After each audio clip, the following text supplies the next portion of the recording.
Real data lives in more than one table. Here, the sales sit in one file, one row per order, and the details about each store sit in another. To analyze revenue by region, I first have to bring them together. A join matches rows from two tables on a shared key. I'll join sales to stores on store ID, so every order line picks up its store's region, type, and city. The join type matters.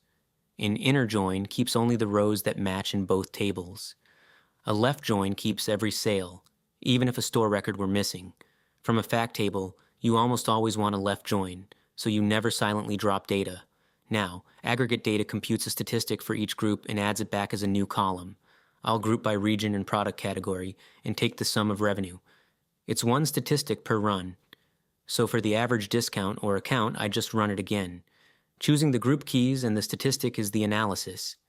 And when you want several statistics in one view, the summary report gives a full breakdown by group, sums, means, and counts together. Two more tools round things out. Deduplication guards against double counting. I'll key on order ID and keep the first of any repeat.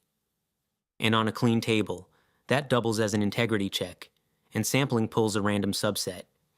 A 10% sample keeps iteration fast while I explore, and because it's random, it stays representative. Join, stack, and sampling each make a brand new data set, leaving your sources untouched. Aggregate and Dedupe change the current table, but every step is a single undo away, so you can always experiment freely. With the data in shape, we turn to seeing it, starting with the histogram.